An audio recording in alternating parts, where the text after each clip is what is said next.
갤럭시 Z 플립 3 카메라에 이어서 오늘은 갤럭시 Z 폴드 3의 카메라를 테스트해봅니다. 풍경사진, 인물사진, 뜀박질을 할 때 흔들림은 어떤지, 고양이가 고장난 모습은 잘 담을 수 있을지, 너무나도 궁금했던 이 UDC의 품질은 과연 어떨지 카메라 관련 기능들 정리해보겠습니다. 갤럭시 Z 폴드 3에는 무려 5개의 카메라가 달려있죠. 우선 풍경 또는 타인을 촬영할 때 많이 쓰게 될 후면의 새 카메라, 위에서부터 차례대로 1200만 화소 f2.2, 123도 화각의 초광각 카메라, 1200만 화소 f1.8, 83도 화각의 메인 광각 카메라, 1200만 화소 f2.4, 45도 화각을 가진 망원 카메라입니다. 기기를 접고서 셀카를 찍으려면 여기 이 카메라가 반드시 필요하죠. f2.2에 80도 화각을 가진 1000만 화소 커버 카메라입니다. 기기를 펼쳤을 때 조그맣게 숨어있는 카메라도 있습니다. f1.8, 80도 화각의 400만 화소 전면 카메라입니다. 일명 UDC죠. 이번 리뷰에서는 편의를 위해 이 카메라를 커버 카메라, 이 카메라를 UDC라고 부르겠습니다. 이제 밖으로 나가서 이 5가지의 카메라를 속속들이 파헤쳐보려고 해요. 사진 촬영과 동영상 촬영 모두 테스트해볼 건데요. 우선은 사진 품질부터. 기본 사진 모드로 세팅해놓고 후면에 메인 카메라로 촬영한 일반각 사진입니다. 날씨가 너무 좋았는데 사진도 굉장히 쨍하게 나왔습니다.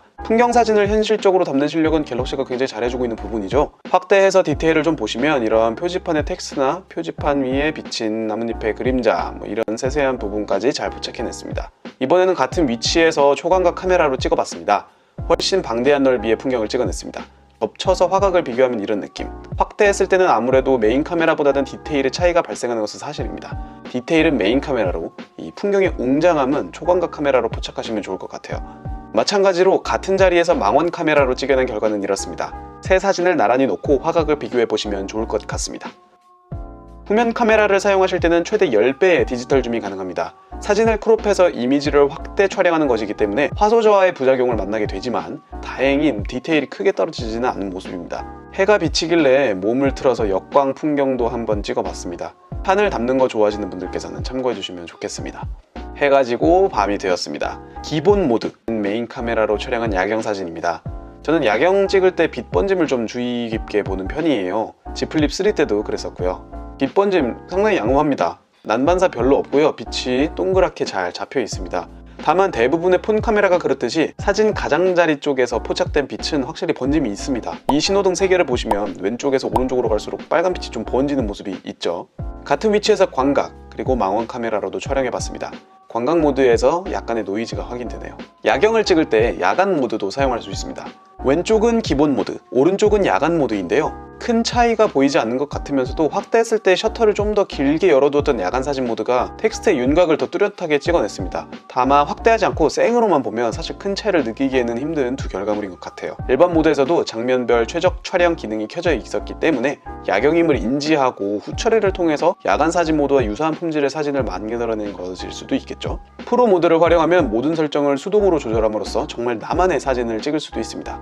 조리개 값, ISO, 셔터 스피드 모두 조절하실 수 있기 때문에 야경 촬영하실 때 특히 이 프로 모드의 실력이 발휘되는 것 같습니다. 저는 똥손이라 열심히 공부하는 중입니다. 이번에는 제가 피사체가 되어보겠습니다. 얼굴이 약간 통통하게 찍힌 것 같은데 아무튼 후면 메인 광각 카메라로 찍은 사진입니다. 일반 사진 모드로 되어 있기 때문에 인물과 배경의 초점이 균일하게 잡혀있는 모습이죠. 얼굴 리터칭 설정은 부드럽게가 3으로 세팅되어 있습니다. 피부를 매끈하게 처리해줍니다. 같은 위치에서 찍은 초광각과 망원 카메라 사진들, 초광각 사진을 보시면 아시겠지만 가장자리 왜곡이 있기 때문에 이렇게 왕발이 되어버립니다. 피사체가 인물인 경우에는 일반각 또는 망원 카메라가 좀 더 자연스럽게 찍히는 것 같다는 개인적인 의견이 있습니다. 지금 왼쪽에서 보고 계시는 사진은 인물 사진 모드입니다. 인물과 배경을 분리해서 배경을 흐리게 처리해줍니다. 우측의 망원 카메라 사진하고 화각은 같지만 분위기가 확실히 다르죠.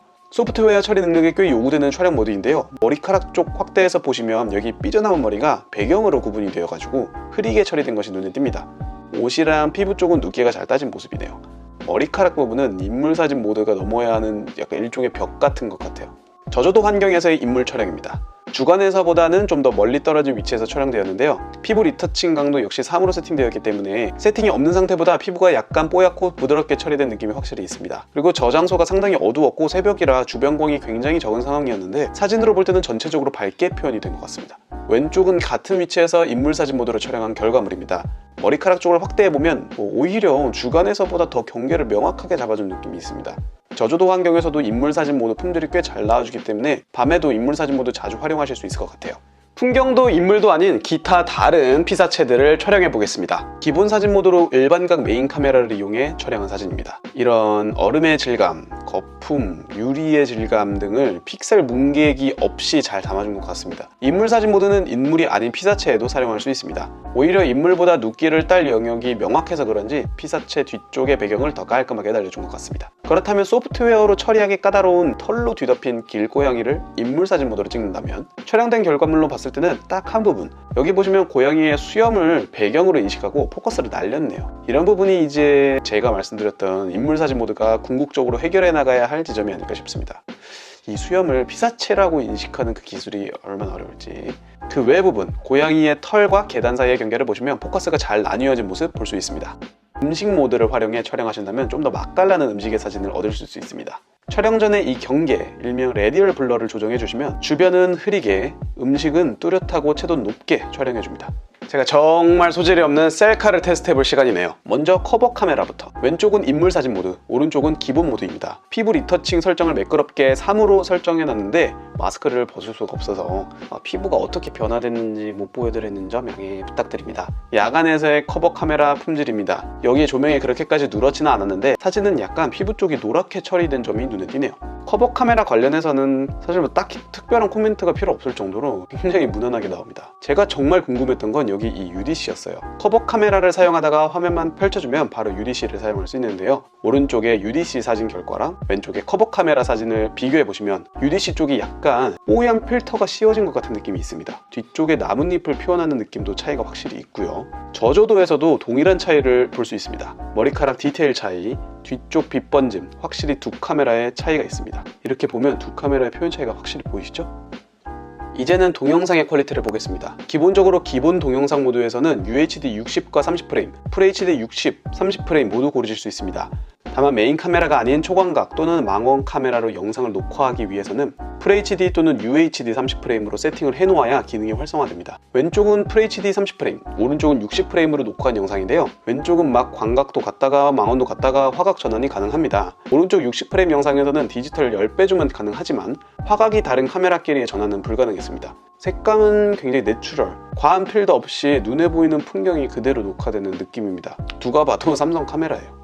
저조도 환경입니다. 마찬가지로 과한 색감 조정 없이 자연스러운 영상을 담아냈는데요. 검정색 하늘 쪽이랑 디지털 줌을 당겼을 때 저조도에서는 피할 수 없는 절대 숙명, 노이즈가 확인되는 것을 볼 수 있습니다. 가능하면 고정된 상태에서 촬영하는 것이 노이즈 해소에도 좋겠죠. 이제 피사체를 인물로 바꿔보겠습니다. 메인 카메라로 촬영한 영상이고요. 굉장히 쨍한 색감으로 풍경이랑 인물 잘 담은 것 같은데요. 인물 동영상 모드랑 비교해보시면 또 느낌이 다릅니다. 오른쪽이 인물 동영상 모드로 촬영한 영상을 보시면 사람은 뚜렷하게, 배경은 흐릿하게 처리한 모습을 보실 수 있습니다. 다만 지금 보시는 것처럼 인물 동영상 모드로 전신을 잡게 되니까 흐릿해진 배경이랑 이질감이 약간 크게 느껴지는 것 같습니다. 상반신 정도로 잘라서 촬영하면 좀 더 자연스럽게 결과를 만들 수 있을 것 같아요. 인물과 배경의 경계 자체는 잘 잡아주는 것 같은데 아무래도 계속 움직이는 영상이다 보니까 인물의 경계가 한 번씩 흐릿흐릿해지는 부분이 있습니다. 고정된 상태로 촬영하는 게 가장 좋은 것 같아요. 후면 카메라로 타인을 찍어줄 때 굉장히 좋았던 점은 Z 폴드 3의 접이식 구조를 이용해서 내가 보고 있는 화면을 상대방에게도 보여줄 수 있다는 점입니다. 방금 보신 영상들을 보시면 제 눈이 힐끗힐끗 옆을 쳐다봐요. 이게 옆에 있는 스크린을 쳐다보면서 위치를 잡는 거거든요. 상대방이 원하는 위치, 구도, 비율 등을 가진 사진 또는 동영상의 모습을 같이 공유할 수 있다는 점은 정말 편리했습니다. 야간에 촬영한 인물 동영상 모드입니다. 오른쪽의 기본 모드 영상과 비교해 보실 수 있는데요. 야간에도 심도 효과를 좀 주는 것이 인물 영상의 느낌은 더 살릴 수 있는 것 같아요. 피부 필터를 3에 맞춰놨기 때문에 본판보다는 좀 더 깔끔한 피부로 나온 것 같습니다. 프로 동영상을 통해서라면 좀 더 고급지고 전문적인 영상 촬영을 하실 수 있습니다. 화이트 밸런스, ISO, 포커스 영역을 조절한다든지 등 거의 모든 세팅을 수동으로 조작하실 수 있어요. 좌우 음향 밸런스 표시가 되는 점도 눈에 띄고 외장 마이크를 연결해서 녹화하실 수도 있습니다. 커버 카메라로 동영상을 찍을 때는 어떨까요? 이런 머리카락 부분들, 뒷배경의 디테일들 잘 살아있는데요. 당시 날씨가 약간 흐린 걸 감안하더라도 후방 카메라와 비교했을 때 약간은 어두운 느낌이 있는 것 같습니다. 커버 카메라로도 인물 동영상 모두 이용할 수 있습니다. 옷 쪽의 경계는 자연스럽게 만들어주고 있고 머리카락 부분도 단일 카메라라서 심도 효과를 만드는데 취약하지 않을까 하는 걱정과는 달리 생각보다 배경을 잘 날려주고 있습니다. 이번에는 화면을 펼쳐서 UDC 카메라로 셀피 동영상을 찍어봤습니다. 확실히 색감의 차이가 보이시죠? 추가 세팅이나 보정을 전혀 안 한 상태임에도 UDC 쪽이 확실히 필터가 씌워진 느낌을 줍니다. 현실감은 확실히 커버 카메라 쪽이 좀 더 좋게 표현하고 있는 것 같습니다. 수전증이 있다면 동영상 촬영 시에 손떨림 방지 기능이 굉장히 중요할 겁니다. 지금 보고 계시는 화면은 카메라 설정에서 동영상 손떨림 방지 기능을 끈 상태로 양손으로 폰을 들고 걸어가며 찍은 영상입니다. 좌우로 많이 흔들리는 게 보이는데 여기서 이 기능을 켜면 이렇게 바뀝니다. 흔들림이 엄청 개선이 되죠. 여기서 추가로 슈퍼스테디라는 기능을 켜면 손떨림 방지가 추가로 적용됩니다. 달리기를 하면 차이가 더 명확히 보이더라고요. 이게 소프트웨어 손떨방을 끈 상태, 이게 소프트웨어 손떨방을 켠 상태, 이게 슈퍼스테디를 켠 상태입니다. 달리기를 해보니까 효과가 훨씬 극대화되는 것 같네요. 다만 이 손떨림 방지 기능이라는 게 화질과 디테일에서 손해를 보는 부분이 있습니다. 야간에 촬영한 이 새 영상을 보시면 확실히 보이실 거예요. 야간 환경에서는 가능하면 고정된 장소에서 촬영하시는 게 영상 품질 향상에는 훨씬 크게 기여할 수 있을 거라고 생각합니다. 커버 카메라와 UDC로 녹화하면서 달려봤습니다. 개인적으로는 UDC 쪽이 많이 흔들리지 않을까 걱정을 했는데 양쪽 모두 달리고 있는 것을 감안했을 때 생각보다 안정적인 모습을 보여줍니다. 이 정도면 일상 영상 만드실 때는 뭐 별도의 셀카용 짐벌 없이도 막 크게 모자람 없을 것 같아요. Z 폴드3에는 독특한 촬영 기능도 몇 개 들어가 있습니다. 디렉터스 뷰 기능은 전후면 카메라를 동시에 실행시킬 수 있는 겁니다.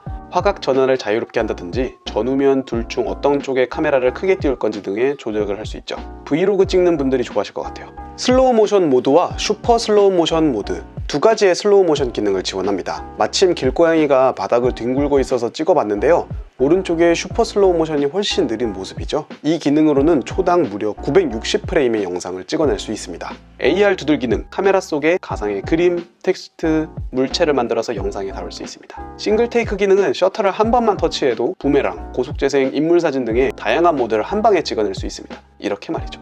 하이퍼랩스 기능은 일명 타임레스라고도 불리죠. FHD나 UHD로 녹화할 수 있고 배속도 5배에서 최대 60배속으로 설정할 수 있습니다. FHD로 녹화하는 경우에는 아까 잠시 봤었던 슈퍼스테디를 켤 수도 있고요.